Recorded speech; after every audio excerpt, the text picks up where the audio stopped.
Homeless Bunny by Fabled Webs. What if a god slayer was in RWBY? Homeless Bunny 1. I groaned pitifully. I hadn't been in this much pain since I got the bright idea to turn the bull of heaven into tartar. Definitely a case of my eyes being too big for my stomach there. Long story short, Logo How bailed me out, and we killed it together. Inna still had it out for me even in the netherworld. Maybe she'd be less murder-why if we didn't appear every decade or so after the bull reconstituted his divinity so we could grab another plate. Then again, she was kind of a bitch either way. And it really was great tartar. I closed my eyes and tried to stem the throbbing headache. I'd done these enough times to know what a hangover felt like. That I could still feel the hangover despite being a god slayer meant either someone was suppressing my authorities, or I'd consumed something distinctly divine. The first wasn't likely since I kicked Alex's teeth in 60 years ago, which meant the second. Which meant this was most likely self-induced. Ugh, I groaned into my hands. Right. What do I remember? Last night was the 100th wedding anniversary between Logo How and me. We'd both gone all out to celebrate this most fortuitous of days, as my wife put it. The celebration took place in the Lunar Palace. It was the first time in literal millennia that all 28 mansions had been open to guests. Everyone worth mentioning was invited. Hell, the guest list was effectively a list of who's who in the world. All 5 other Campions, of course. Friendly gods ranging from Athena to Amaterasu to Sun Wukong, that shit flinger. Our respective entourages from the SSIU and the Holy Cult of 5 Mountains. Every paladin and great knight worth mentioning, a handful of superheroes, too. Hell, I'd even gone out of my way to invite a few of them newfangled omnics or whatever, they seemed sentient enough. Just the list of dietary requirements could fill a small cookbook on its own. For 7 days and 7 nights, I declared a grand festival in the Lunar Palace. And I didn't cook a damn thing. I wanted to. I desperately wanted to. Alas, I was overruled, and in my own house. A strange cocktail of pride and indignation filled me as I watched Laura take charge. She'd truly come into her own as my sous chef. She insisted that she be the one to take charge of the palace kitchens, saying I ought to pay attention to my lovely wife. My 2 loves warred in my heart until I finally gave in. I cooked nothing for the entire duration of the festival, save for several thousand servings of duhua, a soy milk pudding dessert that was a favorite of my wife. Made with honey, agar-agar, mint extract, and toasted almonds, it was a silky, rich dessert that didn't sit too heavily in the stomach. That brief stint in the kitchen was a torturous reminder of what I wasn't allowed to do. Fortunately, Logo How had her way of diverting my attention. Right. What else? Memories flashed by. Logo How and I spent all the first day in the throne room of the largest of 7 mansions in the Vermilion Pheasants' quarters. Receiving guests, accepting congratulations and well wishes, and offering platitudes as we opened gifts and pretended we cared. Most were fancy trinkets that neither of us cared for, those would be tossed into some random vault and never seen again this millennium. Others were magical artifacts, each acquired within the guest's means. In this, the humans naturally fell short, but we showed them equal face regardless. The interesting gifts came from those who knew us well. I prized Annie's gift of a freshly caught fish unique to her fey realm far more than the elaborate, enchanted greatsword forged by Dvalin, the slumbering one, and king of the dwarves. Sun Wukong, may a sawfish crawl up his dick, got us a slingshot that magically loaded itself with seagull shit teleported from some beach in the mortal plane. Logo How made him eat it? The rest of the days were a bit of a blur. There was food. There was dancing. There was a fair bit of sneaking off for sex. And duels and demonstrations of martial skill, because of Logo How. The entire central gardens between the 28 mansions had been converted into a sort of 24-hour bazaar where goods both mortal and divine could be found aplenty. I was pretty sure I judged a cooking contest between Aim no Uzume and Daji, though for the life of me, I couldn't remember what they fed me. That had been one of countless cooking contests. The shokujuki I'd adopted took on some popularity with gods, and it wasn't uncommon to hear of one god challenging another in good fun. Or sometimes, a particularly spunky mortal would give it a go, doing their best to bridge the gap between divine ingredients and mortal fare through pure skill. I vaguely recalled Marika Nakiri, descendant of that exhibitionist I still made fun of sometimes, winning a shokujuki against Iris, the messenger goddess of rainbows. She received something. I knew I rewarded her for the feat, how could I not, but I couldn't recall at the moment precisely what I gave her. More and more booze was had as the days wore on. The good shit, the divine shit, the kind that people had killed for in the past. It all flowed like water. Chang'e really outdid herself. Not only did she show off her newest starship, centuries ahead of the Chinese space program named in her honor, but she had also become a truly splendid brew mistress. Her product had a beautiful burn, an almost cloying sweetness that was just the side of being excessive, and a floral note that balanced the whole brew and left me thinking it was lighter than it was in truth. Thor himself could find no fault with her, and I thought I remembered more than one bumbling attempt at flirting. And then Susanoo busted out his own stash of sake. It was the sake he'd used to get the legendary Yamata no Orokai drunk. But the story didn't end there. It wasn't unheard of for snakes to be used in wine production. He'd taken cues from Heibushu, Okinawan snake sake, which was exactly what it sounded like. Typically, in mortal production, the snake was soaked in a 59% alcohol mixture for 40 days to preserve the body and begin dissolving the venom. Then, a 35% awamari mix was added to make it more palatable for consumption. Susanoo, as if to prove he was born with none of Izanaga's divine wisdom, rolled up the legendary serpent into a ball, stuffed the corpse inside a barrel the size of a small mountain, then filled it with alcohol. The dumb ass forgot the rice in rice wine. And he kept it that way for a while. Because he forgot where he put it? Of fucking course he did. Still, the dumb ass did have his fans. Plenty of gods didn't care how toxic the brew was, considering we were all immortal and all.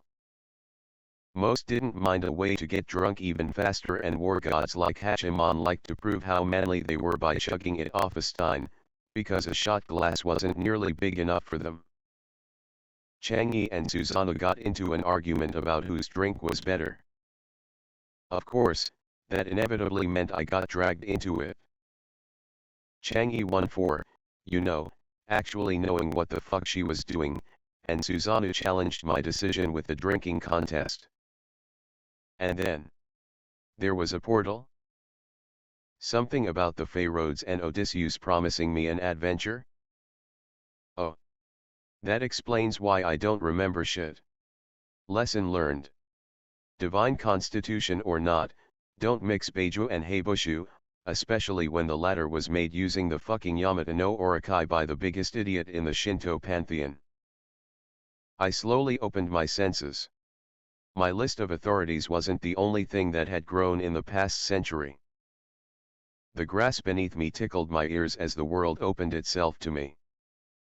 I heard everything, the flowing of a tranquil creek 6 miles away, the deer that gently lapped at its surface, the owlets rustling in their nest as they shed their plumage. I'd long since grown past the point of needing eyes. Then there was the magic. It felt strange. I extended my senses deep into the earth and sought out the nearest dragon vein. It accepted my divine mana with the eagerness of a parched man in the desert. There was something abnormal about this situation, but I wasn't sure I could describe it as sickly. Mana, magic, was absorbed by the earth and then crystallized. It felt as though this world naturally created crystalline deposits of mana within the earth. Each crystal was attuned to an element, filtered and grown from the world's ambient mana while leaving only the barest remnant for life.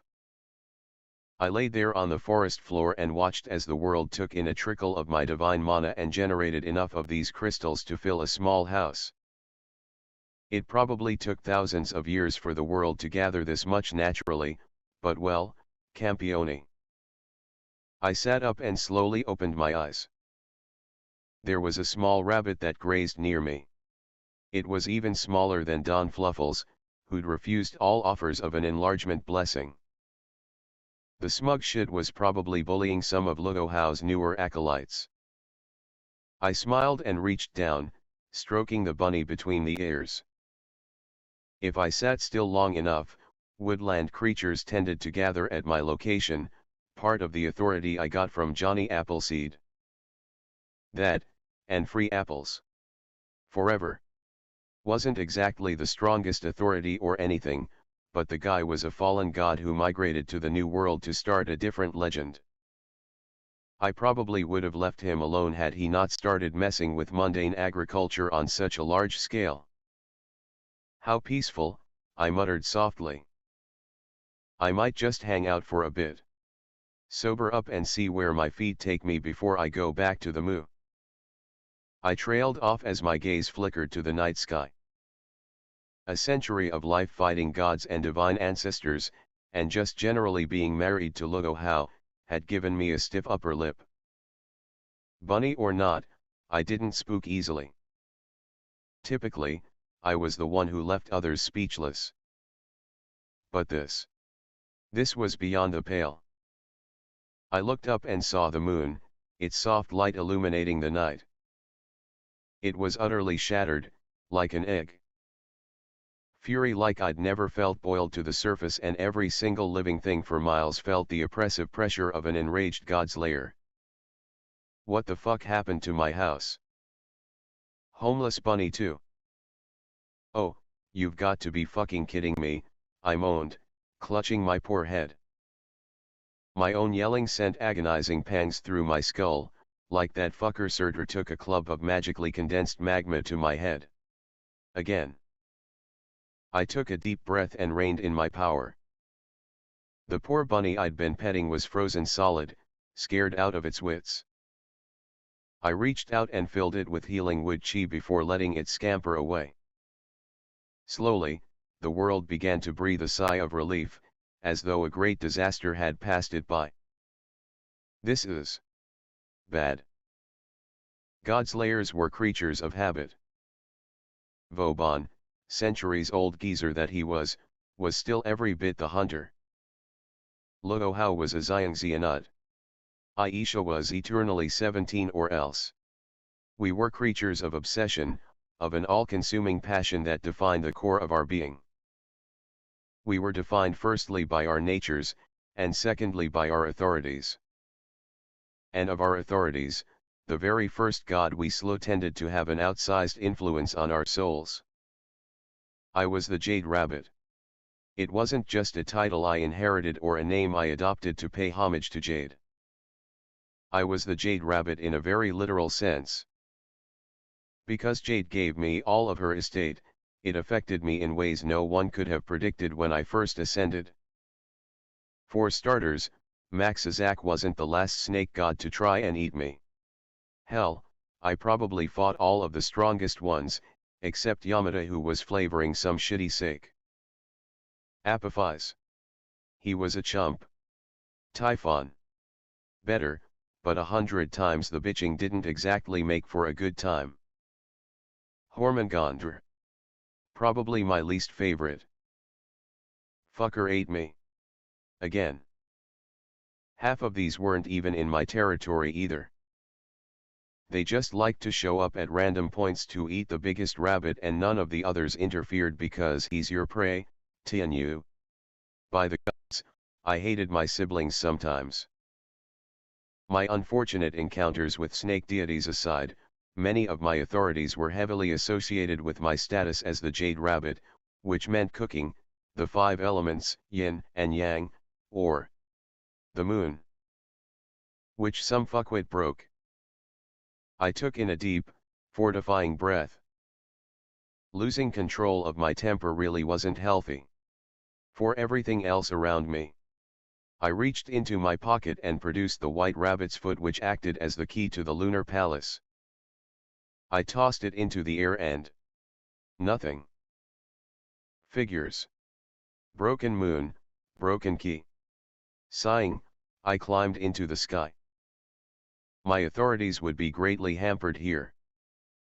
Not all of them, but I couldn't just pick up every body of water in the world as the master of tides and club a bitch to death with the ocean anymore. At best, I could pull off a tidal wave or 5. Anything associated with the moon was heavily weakened.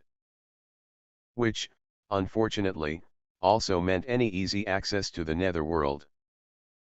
The lunar palace was the vector by which I crossed dimensions. It was my home and waypoint all in one, and the moon in the mortal plane was its representation. Shit. May as well take stock of the damage, I guess. I shot up into the sky, racing on gathered clouds. Speed was very much a concept associated with bunnies, and training with the zodiac beasts really helped me get in touch with my bestial side. Godspeed, that causality warping "I'm faster because I say so" phenomenon, was something I could touch on at will now, no authority required. Laura joked that I was a Looney Tunes character, and she wasn't wrong. I felt the air thin out as I climbed higher, but paid it no mind. If Tony could survive taking a meteor for a joyride, me hopping to the edge of space was hardly anything noteworthy. More pressing was the thick divine mana that cloaked itself around the moon. It was light. The sun? It held the celestial body together, keeping the fragments from drifting off, or worse, falling to the earth below and causing an extinction-level event. Someone did this to protect the mortals below, but I could find no further trace of their mana. Did they just leave? Why? I stood on one of the fragments and looked around. It was a strange feeling, knowing that this should be mine, was mine, but also not. Then I felt it, a second presence. Where the first held the moon together, the second reeked of destruction and darkness. Must be the one who broke it, I muttered darkly. They're not around either. Did two gods fight and mutually kill each other? No, then the mana signatures would have faded by now. They're both alive. The more important question was how I was going to enter the netherworld. It didn't have to be the lunar palace.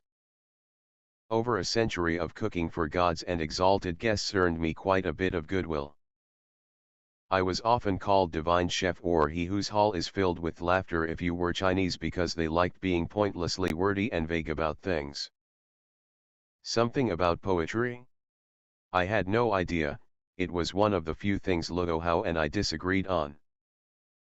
Point being, I was welcome in virtually every sector of the netherworld because I welcomed most of them in mine.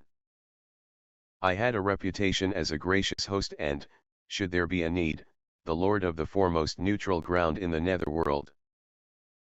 The lunar palace had been used by warring parties to negotiate terms of peace before. If I could just get to the netherworld, I could find friends, call in a few favors, maybe use the Fey roads to get back to the lunar palace. The question was, how? How would I cross over? Dimensional magic just wasn't my thing. I poked and prodded at the moon. It responded weakly, as though it was reaching out through the Dark One's mana. Could that be why the key to the lunar palace didn't work? Some sort of divine authority equivalent of a lead box around the moon? If so, the world would change to suit me in the absence of the god of darkness. Slowly but surely, I could feel my own conceptual weight asserting itself over the moon. It was shaving away at the layer of their mana, but I had no idea how long it'd take until I had my moon back, or if that'd fix the problem. Maybe I had to physically put the moon back together again? God, I hope not. I really don't want to play Humpty Dumpty with the whole moon, damn it. There's got to be a better way. Think, Tianyu, prove you're more than a cooking idiot. Information. I need information on this world and its magic. I looked down at the earth below. The continents were definitely not of Earth, which meant I could be forced to follow natural laws that were foreign to me. The magic crystals were certainly strange. I wasn't afraid for my safety, but it could get annoying pretty fast. Down below, I saw twinkling lights. Just 4 of them, which meant there were only 4 metropolitan areas worth mentioning in this world. That there were lights at night alone implied a certain level of technological advancement, but that there were only 4 suggested something was keeping these people from expanding to the rest of the world. It wasn't geography, I could see plenty of rivers and lakes where civilizations tended to develop. Right, something unusual is keeping civilization small despite a decent tech level. Probably something magical. Some kind of megafauna? A curse. Information. Information was key, and I wouldn't get that by lounging around on a hunk of rock. Goals, Tianyu. Step 1, figure out which bastard broke my house so I can kill him. Step 2, find a gate to the netherworld. And a new world would mean new ingredients. Right. That thought made me pause. Did I need to go back right away? This was a whole new world. Which meant a whole new culinary culture. I knew from the local wildlife that there were some commonalities, but there had to be different cooking styles, right? I felt a fire light inside my heart at the thought. I was an explorer. A pioneer of new culinary horizons. How could I let this chance pass me by? I saw the 4 cities and took careful stock of each location. The first seemed to be in the desert. That probably meant they were used to preservation techniques such as drying, smoking, or cheese making. They would have to rely heavily on imported vegetables or stress trade with various oases. Specific techniques like that could be interesting, but they'd probably lack variety in their cooking, so I crossed them out. The northernmost city, filled with ice and snow, got eliminated for the same reason. Between the eastern city, which was near rainforests, and the central city that seemed to be more temperate, I of course went for the central city. Temperate climates tended to have the best ingredients in terms of variety thanks to an even distribution of the 4 seasons. More, since it was central to the other cities, if there was any trade between them, I wouldn't miss out on culinary styles from the others. So decided, I hopped back down towards the earth. I'd repair the moon once it was done cleansing itself. Until then, this was to be an adventure. Caw. I heard something cry. I ignored it. Crows were good for the environment. It wasn't until the damn thing flew closer that I noticed something similar to the Dark God's mana signature. It wasn't exact, more like a heavily watered down variant, a cinder of the god's power, but it was still enough to fuel this creature's life. The knot crow was as large as a school bus, with an appropriately wide wingspan. It had a skull-like mask that made me think of the edgiest of Comic-Con attendees. I was going to fly by. Born of the homewrecker or not, it deserved to exist. I could feel its malice, but it probably played an important role as the local apex predator. It didn't deserve a god-tier bunny slapping it into the sun. Then it opened its mouth and tried to swallow me. An obese crow tried to eat me. Me. The temper that had been simmering boiled over. Getting eaten by a snake god responsible for the apocalypse was one thing. It had been a necessity, even if Annie never stopped calling me the streaker Campione in private. I could even tolerate doing it twice more to Hormongandra and Leviathan. But a crow? Not even a divine beast, a crow? I'd never live through the shame if anyone back home heard I allowed that. I skidded to a stop in the middle of the sky, sending a plume of clouds in all directions. I reached up and pinched its beak in 2 fingers, bringing the bus-sized creature to a screeching halt. It fluttered its wings futilely and I let it struggle for a while as it tried to pull away. Oi, Mr. Crow, carve this in your fucking head. I slammed its beak closed with an audible crack. Then, pulling out my wooden spatula of righteous rebuke, trademarked with great trauma by Laura, I gave it a good smack on the nose. Bunnies. Slap. R. Slap. Not. Slap. Food. Slap. I held it in my hands for a moment longer and flooded it with divine chi. Its crimson eyes that had been so filled with malice widened with utter, instinctual terror. With a final slap, I sent it plummeting to the earth below. It was someone else's problem now. A few minutes later, I alighted down in the woods a mile out from the city. It turned out to be a walled settlement roughly the size of Los Angeles but divided into several districts. I could see farms near a floodplain with irrigation channels dug into the soil. I could also see an industrial sector that hugged the coast and a forest of crimson leaves to the north. There was also some kind of castle in the distance, presumably the home of the local lord or monarch. The farmland gave me a good idea of the local cuisine and it was disappointing. Oh, there was a fair bit of variety as I'd expected, but none of it was foreign to me. Wheat and barley seemed to be the main grain crop. I saw chickens, cows, sheep, and horses, fairly generic animals. This world was shaping up to be remarkably similar to Earth despite the initial impressions granted by its geography. Ugh, what a letdown, I muttered as I walked to the main gate. Still, they should have a library or something. I stood in line. The gate guard seemed to be checking caravans for some kind of ID. The caravans themselves were a strange mix of cars and horse-drawn wagons, as though some didn't have access to modern technology, or perhaps found horses more convenient. That suggested a wide gap in available resources, which itself suggested a striated society. Unpleasant.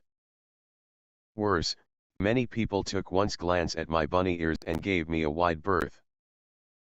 Even the ones who weren't shooting me dirty looks looked like they didn't want to associate with me for some reason. It was honestly kind of refreshing. Everywhere I went on Earth, it was "Ah, he's so cute, and can I pet you? Do you want a carrot?" Having people dislike me for my ears was a novel experience. Then it stopped being funny when I was immediately singled out from the crowd. "Hey, you," a guard called, jabbing his rifle my way. I pointed at him, then at myself. "Me?" "Yeah, you. Let's see some papers." "I have none." "What? You from some hick village? Menagerie?" "What's the difference?" the second guard said with a mocking laugh. "Nomad," I replied coolly. "Is there a procedure for getting into the city?" "Papers will be 400 lien," the first guard said. "No papers, no lien, no entry." I gathered that lien was their form of currency. I glanced at another wagon. There were more guards who waved it by. Both the owner of the wagon and the other guards refused to meet my eyes, the bystander effect at work. There seemed to be some level of racism concerning people with animal-like traits, or at least bunnies.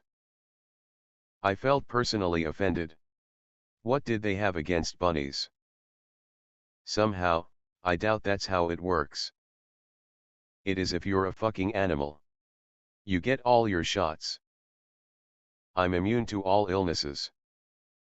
Yeah, of course you are. Go fuck off down to whatever borough you came from. We don't need more of you in Vale. I took a deep breath. I've had a long day. I want to visit your library. You will let me in? Yeah, how about no?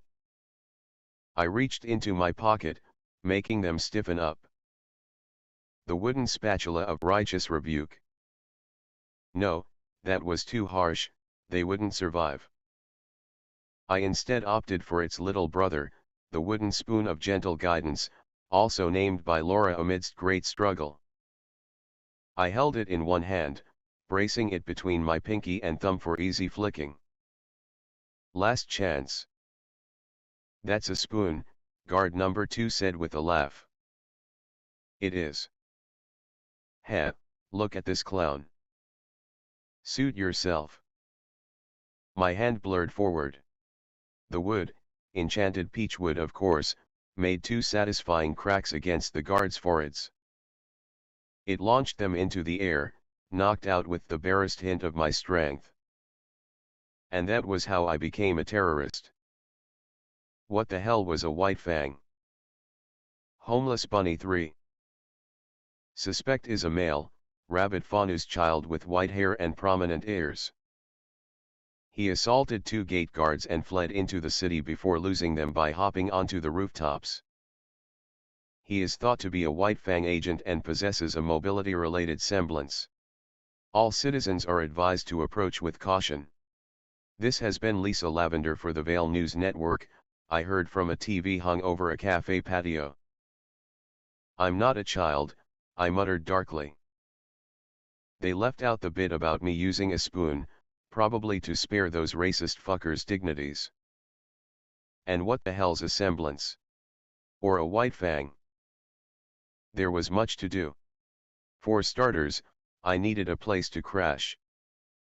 Well, technically I didn't. As a Campione, I could even live in the vacuum of space if I wanted and be perfectly healthy, but I had standards. I refused to live in a dumpster or some homeless shelter. After all, I needed to cook. I could overlook a great many things, but the lack of a kitchen was a travesty that must be corrected with all haste. After that, I needed information.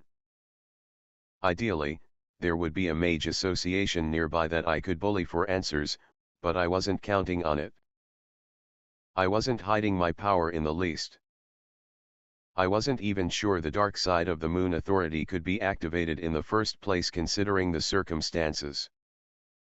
If there was a mage association, they were remarkably good at hiding. I suspected there wasn't one. I felt some humans with powers, but they were one-dimensional, flat in a way that reminded me of superheroes, not mages. Unfortunate, as that meant I'd need to start digging on my own. Right. Kitchen. Information. Where can I get both? I hummed as I hopped across the Vale skyline. I wandered aimlessly until I stumbled on what had to be the poorer districts. Then some people caught my eye. They were unique in that they all wore dark suits with red ties, shades, and bowler hats. In their hands were machetes. I still didn't dare call myself a master martial artist, not compared to my beloved, but after a century of sparring against the most dangerous woman alive, I like to think I knew what skill looked like in a person. These men were not skilled. They held their machetes like amateurs, waving them around like I used to when I was a child pretending to be a Jedi with a roll of wrapping paper. I felt some vicarious embarrassment on their behalf. Still, since I had no ID and there was some obvious prejudice against those of the fluffier persuasion such as myself, I decided a less than legal means of information gathering would be fine to start. I landed in the street before them. Let's see. Suits long after business hours, matching uniforms, cheap blades spray painted to match the ties. I'm going to go ahead and assume you're a gang. Huntsman, one muttered. That got them all looking rather nervous. Who wants to know, another said, stepping out into the front. He was either very brave or very stupid. Either way, I decided to name him Book Leader in my head. I bowed deep with a flourish. Tianyu, Jade Rabbit, Divan Chef, Sovereign of the Lunar Palace, Master of the Fluffles, and currently a homeless bunny. It's a pleasure to meet you, gentlemen. Well, you can beat it, Fluffy. We got work to do. Now, I don't mind letting you boys get to your work. But I do have a question. If a man wanted to learn more about the world through, say, unofficial channels, where might he go? That made Mook Leader pause. They began to discuss among themselves. Fuck it, we can just kick his ass, right? It's just one kid. He looks too young for Beacon. He could be Signal. Heard those kids are nasty. He's Fanus. You think they're going to accept him? Some prep schools do, dumbass. He could be a dropout looking for work. Heh, the boss wouldn't mind, right? Maybe. Maybe not. Mook Leader turned back to me. Horrible form that, turning your back on a potential enemy. Clearly, no one told these idiots that cute and harmless weren't synonyms. Alright, look, Fluffy. Our boss is an information broker. That what you're looking for? It is indeed. Do you mind taking me to him? He owns the club on Hoster Street. Real fancy place for this part of town. You get me? I nodded placidly. Information. And a club meant food, which meant kitchen, right? That sounds perfect. What's his name? Not from around here, are ya? Hey Seong. Look for the man at the bar, kid. I hopped back onto the rooftops. You have a wonderful night. Weird fucker. Yeah. The twins are gonna eat him alive. X. I found it. Junior's Club, unimaginatively named, turned out to be a popular venue. The night was still young, about 10 if I had to guess. There were plenty of people lining up outside to get into the dance floor. The smell of liquor, sweat, and fried food assaulted my senses, but I pressed on. I considered skipping the line and sneaking through an upper story window, but I was trying to make connections, not enemies. I could always just beat up the gang leader until he gave me what I wanted, but I generally tried not to resort to that. So, I waited in line like a normal person until I stood before a big, burly bouncer with arms thicker than my head. Hey there, I greeted. I need to speak to Hae Seong. Sure, kid. Go right on through. Really? Sweet, thought this would be a hassle. Thanks. I walked by him, only for him to put a meaty hand on my shoulder. No, you fucking idiot. Do you even know who that is? Gang leader. Has information. Yes.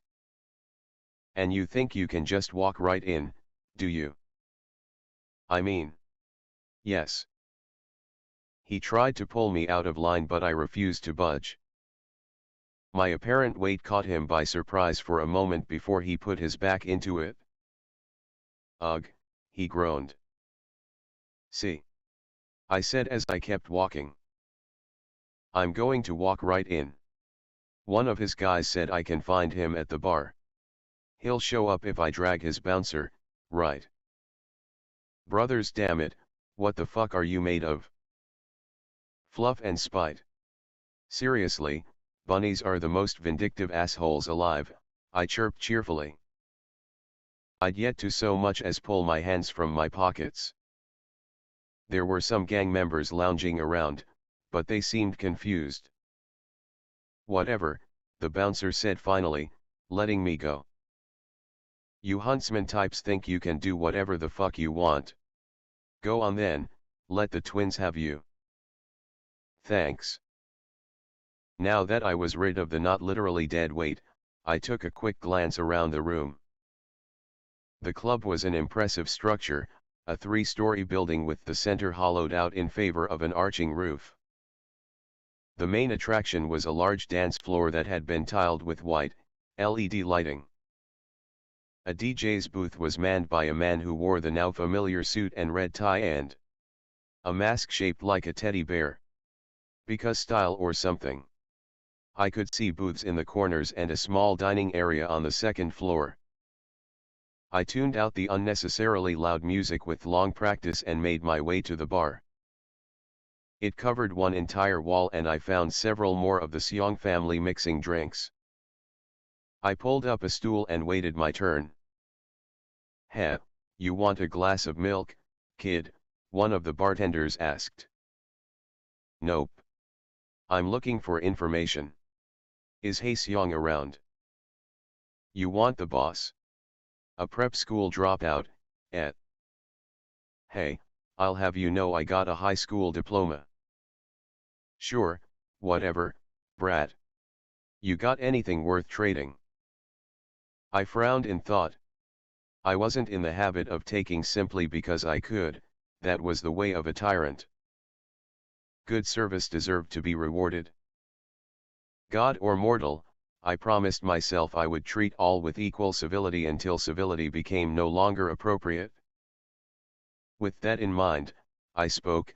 I offered to brew him the elixir of life, power beyond imagination, luck crystallized into a seasoning, the secrets of magic, or knowledge of realms beyond men. He may choose one for his service to me. "You're fucking with me." "I am not." "Ah ha ha ha ha ha. Go home, kid." "I cannot. That is why I require his services." He sighed and ran a hand through his hair. "All right, look. You got any lean?" "I do not." "Can you fight?" "I am possessed of some modest skill." "What prep school did you drop out of?" "I told you, I have a diploma." "Whatever. You got aura?" I hummed. "Aura." I flexed just a tiny bit, enough to let my magic suffuse the air around me. A dull glow surrounded my body. "Like this." "Okay, good. Look, the boss might wanna hire you to be some added muscle." "I am not muscle. I am a chef." "You're a chef," he said with clear disbelief. "Yes, a chef, the noblest of professions. It is my lot to create, to nourish and strengthen with flavors beyond your understanding," I nodded proudly. "You know what? Fine. Whatever. The boss can decide what he wants from you." So saying, he sighed and walked off, muttering about fucking huntsman. With nothing else to do, I sat around and watched the crowd. It didn't take long for Hae-seong to find me. The bartender returned with a man who stood 2 full heads taller than him and a pair of twins dressed in red and white. They were cute, in that haughty, "I'm royalty and you better know it," sort of way. All 3 of them walked like fighters, so I assumed the pair were bodyguards or officers in the gang of some variety. I hopped down from my stool and walked up to him. He stood almost a full 2 feet taller than me, though admittedly that was because I hadn't grown a damn inch in my century of life. Luo Hao said I was cute and that's what mattered. I wasn't salty.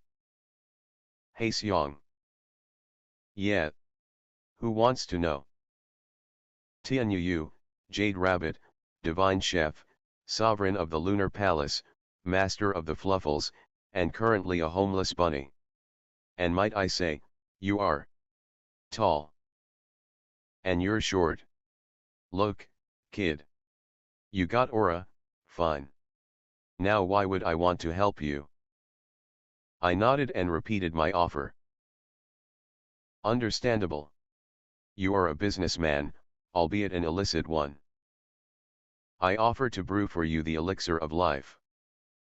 I can bestow upon you power beyond imagination, luck crystallized into a seasoning, the secrets of magic, or knowledge of realms beyond men. You may choose any of these as your own. In exchange, I require 3 things from you. And what's that? First, a kitchen and a place to lay my head. I'm not picky about the details save that the kitchen be well stocked and functional. Second, I am not from here.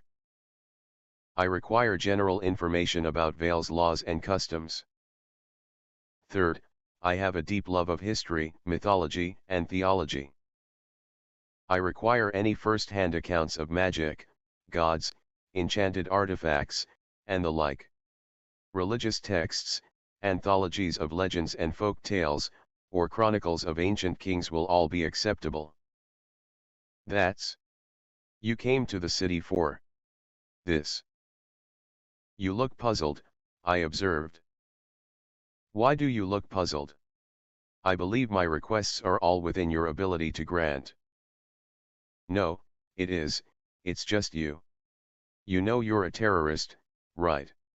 He reached into his breast pocket and pulled out a phone, some sort of device that made holograms, and pulled up an article.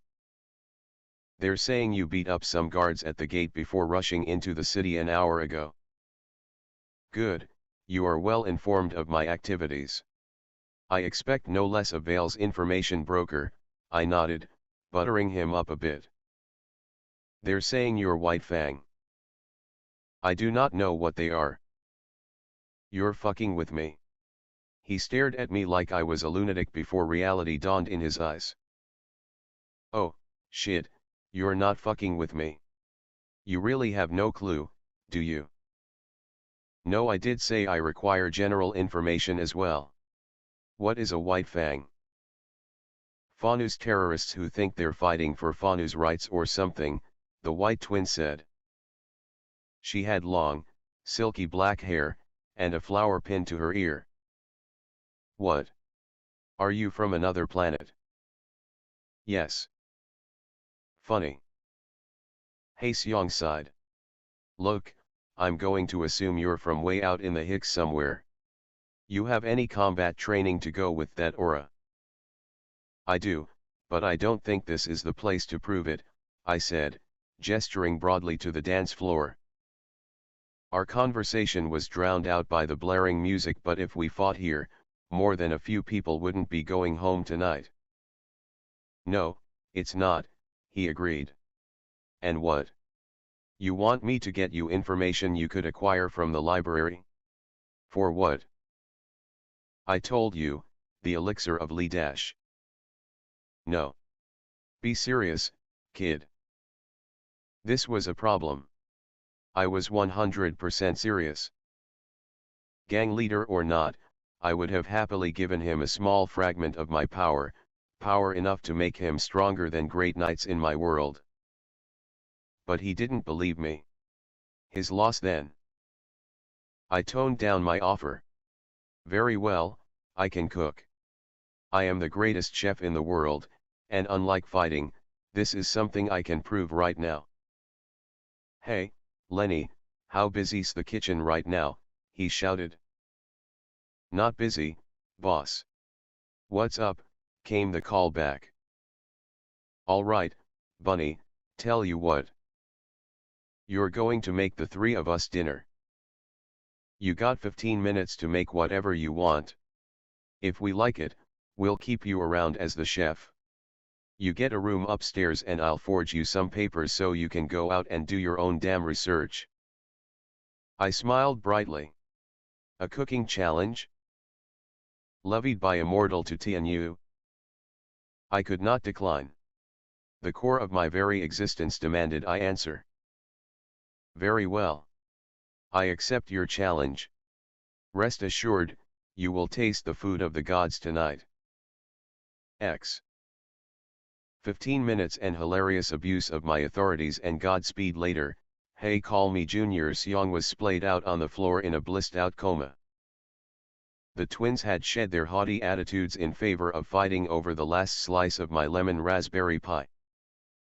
The moment my food touched their mortal tongues, they stared up at me as though I'd granted them a glimpse into the heavenly realms, because that's exactly what I did. I promised you food fit for the gods, I said smugly. Freya in particular loves that pie. So. You're hired, Junior said, groaning in pleasure.